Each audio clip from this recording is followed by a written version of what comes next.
창세기 50장 15절로 26절의 말씀, 구약 80쪽이 되겠습니다.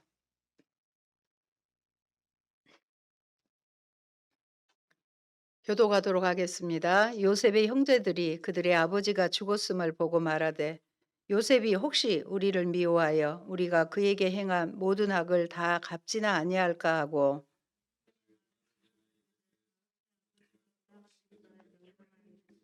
너희는 이같이 요셉에게 이르라. 내 형들이 내게 악을 행하였을지라도 이제 바라건대 그들의 허물과 죄를 용서하라 하셨나니 당신 아버지의 하나님의 종들인 우리 죄를 이제 용서하소서 하며, 요셉이 그들이 그에게 하는 말을 들을 때에 울었더라.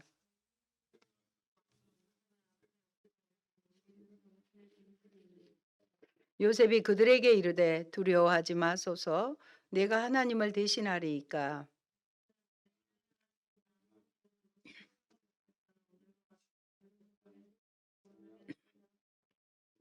당신들은 두려워하지 마소서. 내가 당신들과 당신들의 자녀를 기르리이다 하고 그들을 간곡한 말로 위로하였더라.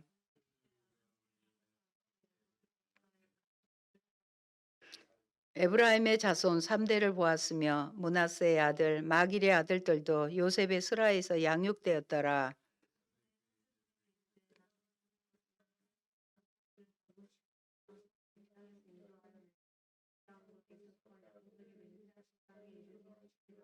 요셉이 또 이스라엘 자손에게 맹세시켜 이르기를, 하나님이 반드시 당신들을 돌보시리니 당신들은 여기서 내 해골을 메고 올라가겠다 하라 하였더라. 요셉이 110세에 죽음에 그들이 그의 몸에 향 재료를 넣고 애굽에서 입간하였더라. 아멘. God is good all the time. 하나님은 언제나 실수하지 않으시고 신실하신 분이시고 선하신 분이십니다. 오늘 우리에게 주신 말씀은 창세기 50장 15절로 16절. 설교의 제목은 이런 사람 있으면 나아보시오. 이런 사람이 있으면 나아보시라는 설교의 제목을 말씀을 드리려고 합니다. 여러분은 청주 크림빵 뺑소니 사건을 아신지요? 시간이 좀 지났더라고요. 2015년 1월 10일 새벽에 크림빵을 사들고 귀가하던 당시 29살의 가장이 길을 건너다 뺑소니 교통사고를 당하고 사망한 사건입니다. 사고를 당했을 때 부인에겐 좋아하는 케이크가 없어서 크림빵을 샀는데 미안하고, 가진 것은 없어도 아이에게만은 열심히 사는 훌륭한 부모가 되자고 마지막 문자를 보냈다는 내용입니다. 이 게시물이 올라오면서 4월에 출산 예정인 아내를 뒷바라지하며 성실하게 일해온 소시민이 뺑소니를 당해 비명 행사하고 말았다는 사실이 널리 알려지게 됩니다. 사건이 발생한 이후 매일 사건 현장을 지키며 숨진 아들에 대한 그리움을 가슴에 묻고 눈물을 삼켰을 피해자의 아버지 태호 씨가 피해자 허모 씨를 향해 건넨 첫 마디는, 잘 선택했다. 자수한 사람을 위로해 주려 왔다였습니다. 피의자 허 씨가 자수 의사를 밝힌 29일, 그는 잡히지 말고 자수하기를 신께 간절히 기도했다며 언론을 통해 자수했다는 소식을 듣고 식구들이 모두 박수를 보냈다고 말했습니다. 강 씨는 원망은 처음부터 하지 않았다. 그 사람도 한 가정의 가장일 텐데. 우리 애는 땅속에 있지만 그 사람은 이제 고통의 시작이라며 오히려 허 씨를 걱정했답니다. 이어 가족도 있을 텐데 그 사람은 더 고통스러울 것이라며 정말 자수를 잘 선택했고 너무 걱정하지 말라고 이야기하고 싶다고 덧붙였습니다. 그는, 저도 20년 동안 차를 운전해 왔는데 순간적인 실수와 판단으로 그럴 수 있다며 우리 식구들 모두 신앙을 갖고 사는 사람들이니까 다 그런 마음이고 조금 있다 죽으면 아들을 만날 수 있다는 신념 아래 사니까 그렇게 서운하진 않다고 말했습니다. 용서란 피해자가 가해자에 대한 감정과 태도의 변화를 통한 의도적이고 자발적인 과정이며 쌓여가는 공격적인 마음을 가지고 복수하고 싶은 복수와 같은 부정적인 정서를 버리는 것이다. 용서는 용납과 다르다고 위키백과에 기록되어 있습니다. 영어로는 용서를 forgiveness라고 하지요.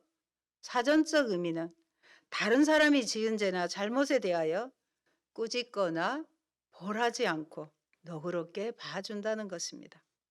용서는 화해와 다릅니다. 용서는 상처를 잊는 것이 아니에요. 상처의 기억이 그의 남은 삶을 지배하지 않도록 하는 것입니다. 약한 자일수록 상대를 용서하지 못한다. 용서한다는 것은 강함의 증거이다. 마하트마 간디의 말입니다. 성경에서 용서라고 번역된 헬라어 단어의 문자적인 의미는 용서는 떠나가게 하는 거예요. 떠나가게 하는 것입니다. 이 의미는 빚을 갚으라고 요구하지 않는 것에 비유할 수 있습니다. 예수님께서는 제자들에게 너희는 이렇게 기도하라고 가르치면서 이렇게 하셨습니다. 우리가 우리에게 빚진 모든 사람을 용서하니 우리의 죄도 용서해 주십시오. 그와 비슷하게 무자비한 종의 비유를 하실 때도 용서하는 것은 빚을 탕감하는 것과 같은 뜻으로 마태복음 18장 23절에서 25절로 말씀하셨습니다. 오늘 본문의 요셉의 형제들은 아버지가 죽었으므로 그러면 확실히 보복할 것이라고 생각하였습니다. 요셉이 아버지 야곱의 생존 시에는 참았지만 이제 돌아가신 후이기에 그가 그 형제들을 미워한다면 반드시 보복할 것이라고 생각한 것입니다. 과거 요셉을 핍박하고 노예로 판 사건을 기억하며 불안해하는 요셉의 형들의 모습이 너무나 생생하게 묘사되어 있습니다. 16절에 우리의 아버지가 아니라 당신의 아버지라고 표현합니다. 야곱을 우리의 아버지가 아닌 당신의 아버지라고 표현하는 것을 보면 요셉과의 신분상의 차이와 요셉의 보복을 두려워하고 있는 것을 암시합니다. 요셉의 형들은 자신이 저지른 죄가 너무 컸으며 반인륜적인 죄였기에 자신들과 요셉이 형제임을 밝히는 것조차 두려워하고 있습니다. 이제 바라건대 허물과 죄를 용서하라고 비굴할 정도로 가장 낮은 자세를 취하여 과거의 자신들의 죄의 용서를 요청하고 있는 것입니다. 허물이라는 단어는 두 당사자 간의 종교적이나 또는 사회적 관계를 깨뜨림으로써 타인의 인권과 재산권에 대한 침해를 가했을 때 사용되는 단어입니다. 과거 요셉의 영들이 자행한 악행이 형제 관계를 무참히 파괴함과 동시에 동생의 인권을 완전히 무시한 반인륜적인 행위였음을 강조하고 있습니다. 죄라는 동일한 의미의 말을 또 두 번이나 반복함으로써 자신들의 가오를 철저하게 고백하고 있는 것입니다. 처음에는 말로 전하죠. 그러다가 형들이 이제는 친히 와서 요셉에게 엎드리며 당신의 종이라고 고백합니다. 이는 요셉이 자신들에게 어떠한 징계를 하든 간에 달게 받겠다는 것입니다. 한편 이와 같은 상황들은 요셉이 어린 시절에 꿈을 꿨잖아요. 그 꿈과 같이 형들의 단들이 요셉의 단을 둘러서서 절하는 것과 11별이 요셉에게 절한 것이 마침내 이루어진 것입니다. 그런데 요셉은 심판은 하나님께 속한 것인데 내가 어찌 하나님의 자리에 앉아 형들을 심판할 수 있겠느냐고. 절대 그럴 수 없다는 것입니다. 모든 것을 하나님께 맡기는 참 신앙을 볼 수 있습니다. 예수님은 용서에 대해 두 가지를 말씀하셨습니다.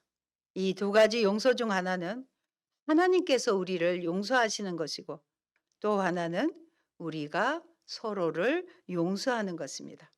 이것이 우리가 우리에게 죄 지은 사람을 용서해 준 것 같이 우리의 죄를 용서하여 주시고라는 기도의 뜻입니다. 두 가지 용서는 긴밀하게 연결이 되어 있습니다. 하나님의 용서와 우리 간의 용서입니다.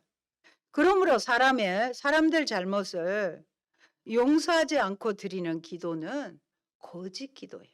그래서 하나님이 받지 않으시는 기도가 방해를 받게 되는 것입니다.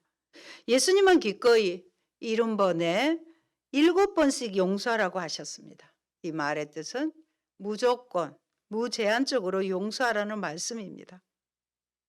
용서는 인간관계의 새로운 회복일 뿐 아니라 하나님과의 회복 문제에서도 새로운 출발, 재출발이나 다름이 없습니다. 용서하지 않는 자는 엄격히 말하면 하나님과의 관계가 지금 뒤틀려 있는 것입니다. 그래서 하나님으로부터 주시는 그 어마어마한 말로 형용할 수 없는 복들을 받아 누릴 수가 없게 되는 것입니다. 우리가 예수님의 십자가의 대속을 깊이 하나님의 용서를 깨달았다면 우리는 우리에게 지혜를 지은 자에게 언제나 용서할 마음을 지녀야 합니다. 이렇게 중요한 용서가 교회에서는 잘 설교되지 않는 일은 충격적이라고 뉴스앤조이 기사를 해서 제가 읽었습니다. 여러분, 용서를 믿는 마음으로는 첫째, 자신을 가해자라는 인식의 전환이 필요합니다. 그런데 무엇보다도 이것은 정말로 어려운 단계입니다. 하지만 자신의 가을을 깨닫는 것이 중요합니다. 그 다음으로 용기를 갖고 피해자에게 진심을 전달해야 합니다. 잘못을 깨달은 가해자들은 피해자가 자신을 증오하고 용서하지 못할까봐 다시 접촉하는 것을 꺼립니다. 또 피해자도 가해자를 보면 고통이 되살아나기 때문에 어렵습니다. 하지만 여기에서 멈춰버리는 것은 피해자가 평생 괴로운 상태에 머무르도록 내버려 두는 것이기 때문에 여기에 걸려서 이런 어려움 때문에 힘든 것 때문에 평생 용서를 빌지 말아야겠다고 생각하면 안 되는 것입니다. 그런데 가정에서 부모에게 폭력이나 상처를 입은 경우 평생 가는 경우가 많습니다. 이럴 때 우리는 어떤 마음을 가져야 할까요? 부모님의 행동으로 받은 상처만큼 회복하기 힘든 것도 없습니다. 그런데 우리가 상처를 입고 고통스러워할 때 우리에게 내릴 수 있는 선택이 있어요. 그것은 어떤 희생을 감수하고라도 오난을 갚아버리든지 아니면 용서하는 것뿐입니다. 하지만 먼저 분노를 품고 다니는 것이 잘못된 일임을 알아야 합니다. 내가 적을 용서할 때 적에게 좋은 일을 하는 게 아니고 내가 그토록 미워하고 싫어하는 그 원수에게 그를 용서할 때 그에게 좋은 일을 하는 게 아니에요. 그건 잘못된 생각이에요. 사실은 나 자신에게 좋은 일을 하게 되는 것이기 때문입니다. 용서는 내 자신에게 나를 힘들게 하는 그 사람을 놓아주는 게 아니라 나에게 좋은 일을 하는 것이라는 것을 정말로 말씀드립니다.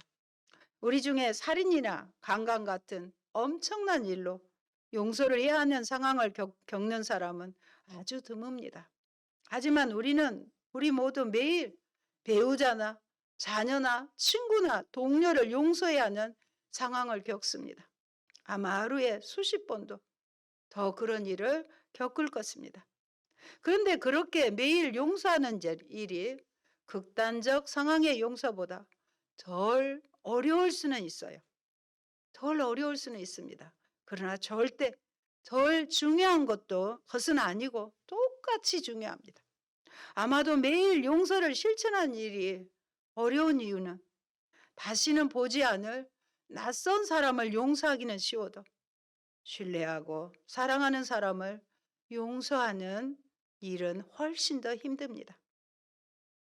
부르도우프 공동체의 목회자이셨던 하인리 아놀드는 숱하게 배신을 당하는 일이 있더라도 분노와 불신에 잠겨 사는 것보다 용서하는 게 훨씬 낫다고 말하셨답니다. 그래서 요셉도 하나님의 섭리를 깨달았을 때 원수까지도 사랑할 수 있었습니다. 요셉은 형들은 악을 도모하였으나 하나님께서 이를 사용하셔서 새로운 방향으로 바꾸사 가장 선한 것으로 주셨다고 고백합니다. 이를 통하여 성도들은 모든 것을 합력해서 선을 이루어 주실 것을 믿음으로 어떠한 고난 가운데서도 꿋꿋하게 신앙을 지켜야 하는 것입니다. 하나님은 요셉을 통하여 수많은 사람들을 살리실 목적을 가지고 계셨음을 해고하는 것으로 보아 요셉은 성숙한 신앙의 고백이라고, 요셉의 성숙한 신앙의 고백을 우리도 함께 해보겠습니다. 20절 같이 보십니다.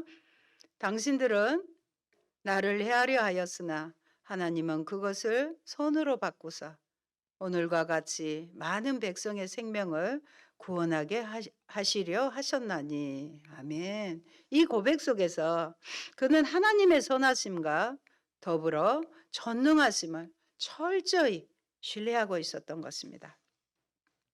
더 나아가 요셉은 형제들을 돌보겠다고 하였습니다. 21절에 당신들은 두려워 마소서. 이 동일한 공고가 19절에도 반복됩니다.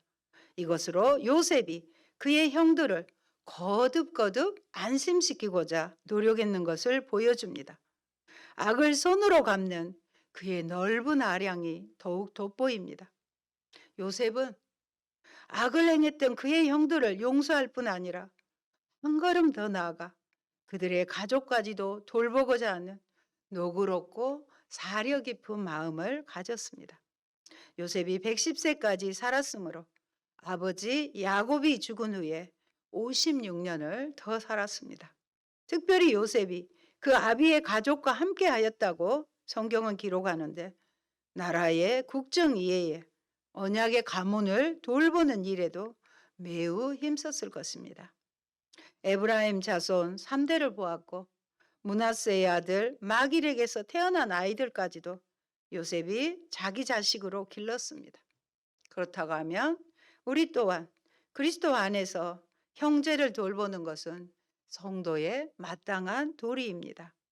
하나님의 크고 놀라운 사죄의 은총과 위로를 경험한 우리들로서 진정 형제와 이웃의 잘못을 이제는 용서하며 위로하는 삶을 삽시다. 이것이 우리 성도들을 향한 하나님의 뜻이며 사죄의 은총을 입은 성도의 마땅한 본분입니다. 에베소서 4장 32절 말씀 같이 봅니다. 서로 친절하게 하며 불쌍히 여기며 서로 용서하기를 하나님이 그리스도 안에서 너희를 용서하심과 같이 하라. 아멘. 특별히 서로 용서하라 그랬잖아요. 이건 하나님의 명령이에요. 그 이유가 뭐예요? 하나님이 우리를 용서하셨다는 거예요. 그리스도 안에서. 너희를 용서했기 때문에 서로 친절하게 하고 불쌍히 여기면 용서가 돼요. 저 사람이 나보다 더 높은 것 같으면 용서가 안 되지만 나보다 더 불쌍하다 하면 용서가 되는 것입니다. 사랑하는 여러분, 4.29 시민 봉기 사건을 아시는지요? 1992년 4월 29일부터 5월 4일까지 미국의 로스앤젤레스에서 미국 흑인들이 일으킨 폭동입니다. 비단 미국에 사는 흑인뿐만 아니라 히스패닉계 미국인까지도 가세했고 미국의 인종차별의 역사에서 아주 중요한 사건으로 남아 있습니다. 이 폭동의 기폭제였던 로드니 킹 사건의 발생 과정에서 LA의 한인들은 경찰 측에서 그들을 지켜준 게 아니라 백인의 거주 지역만을 막고 한인 거주 지역 쪽을 열어서 폭동이 번져서 인종차별을 포함해 엄청난 피해를 입었습니다. 그들 사이에는 지금까지도 그런데 폭동이라는 단어 대신에 4.29라고 불리고 있는데 현지인들에게 있어서는 잊을 수 없는 사건이랍니다. 사망 58명과 부상자 2,338명, 또 재산의 피해가 무려 1조 원이나 되었습니다. 그들은 스스로 지키는 자경단을 만들어 대응하고 그동안 이미 나서 몇십 년간 모은 재산이 잿더미가 된 상황에서 우리는 보복을 하지 않고 평화를 원한다. We want peace 하며 평화를 원한다고 10만 명의 시민들이 행진을 하여 LA 폭동 사건이 아니라 4.29로 기억하기를 원한 것입니다. 이런 사실은 굉장히 드문 사례라고 합니다. 우리도 누군가가 용서하고 고통스러운 관계를 끊어내어야 합니다. 왜 산에 갑질이 있을까요? 자신도 힘들게 누군가에게 배웠을 때 당한 만큼 보복하려는 마음의 원한이 있었기 때문일 것입니다. 자존심을 뭉개고 전문가로서 배웠던 지식들이 깡그리 질밟히는 그런 상황에서 견뎌낸 그들이기에 그들 또한 고통의 악순환을 되풀이하고 있는 것입니다. 우리는 내가 당했다고 너도 그만큼 당해봐라가 아니라 더 그리스도의 사랑으로 그럼에도 용서를 통해 악연들을 끊어내야 하는 사명이 있습니다.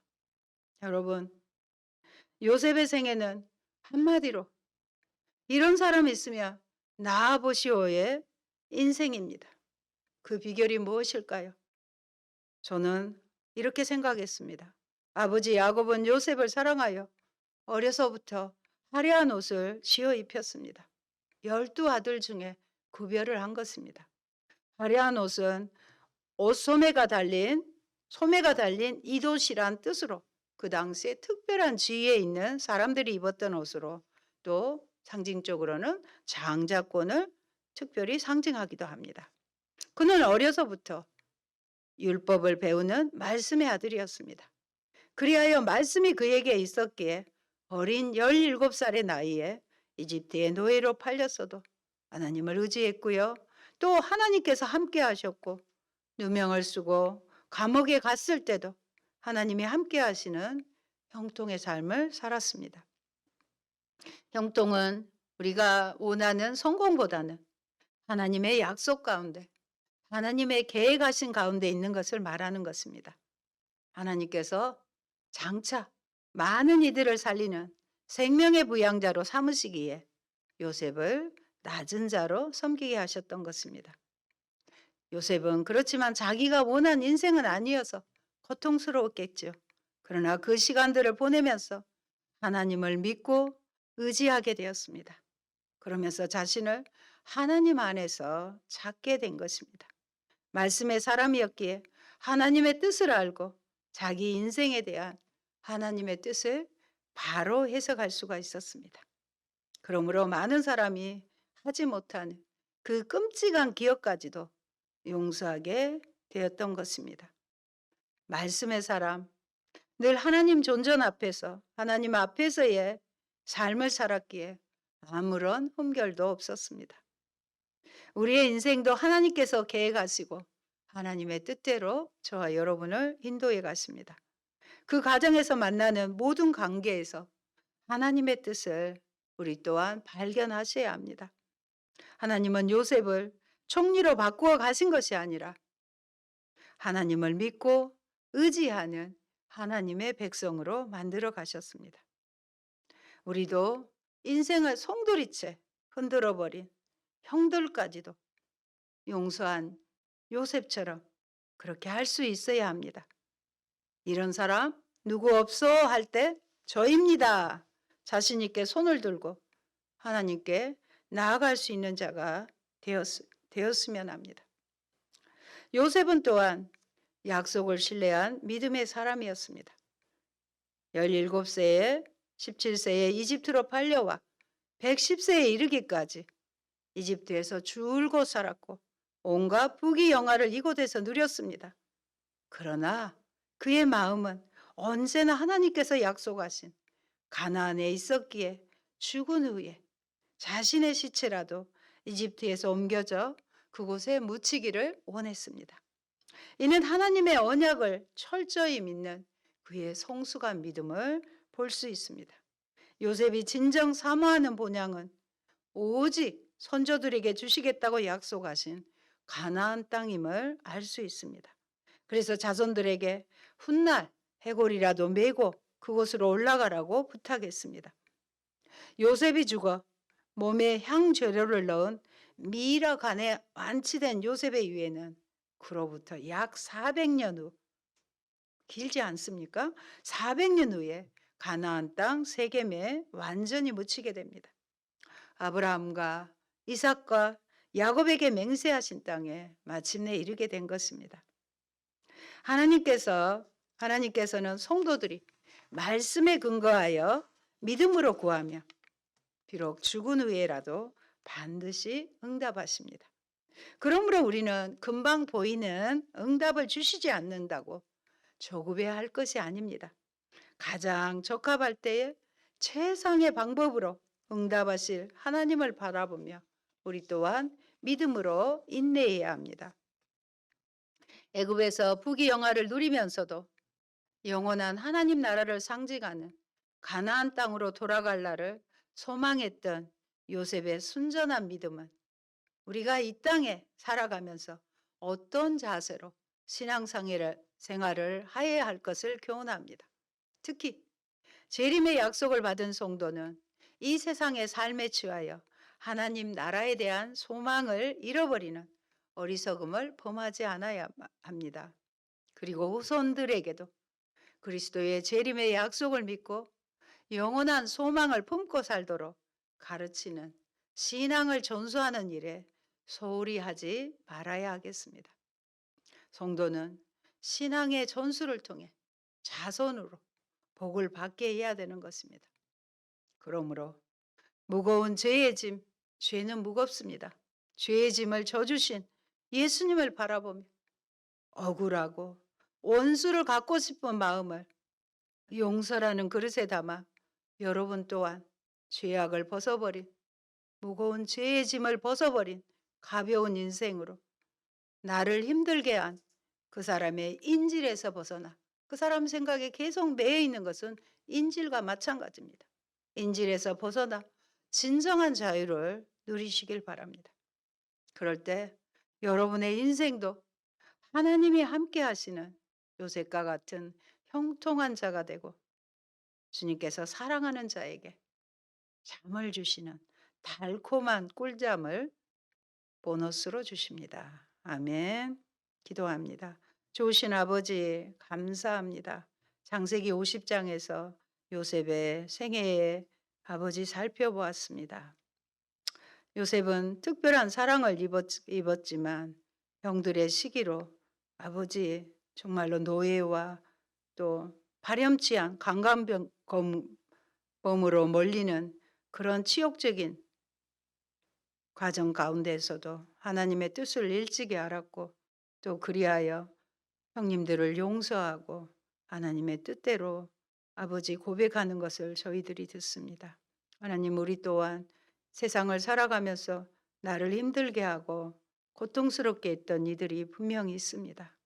우리도 아버지 그것을 품고 가는 것이 아니라 주님이 먼저 나를 사랑하시고 죄의 짐을 다 용서해 주신 그 사실을 아버지 받아들이고 나도 다른 이들을 용서하는 이가 되어서 정말로 모든 일을 품을 수 있는 넓은 마음의 소유자가 되게 하여 주옵소서. 우리에게 요셉처럼 가나안 땅을 사모하는 마음을 주셔서 이 땅에 아버지 모든 것에 집착하지 않게 하시고 하늘 소망을 가지고 기뻐하며 그날을 바라보며 어렵고 힘들어도 하나님과 함께함으로 형통한 자의 삶을 살게 하옵소서. 용서하는 자가 되게 하옵소서. 오늘 말씀을 들었사오니 내 안에 계시는 성령께서 자주 생각나게 하시고 실천할 수 있는 마음도 허락하여 주셔서 나를 힘들게 하고 내 인생을 망친 것 같은 그러한 자까지도 다 용서하는 저희가 되게 하여 주옵소서. 예수님 이름으로 기도합니다. 아멘.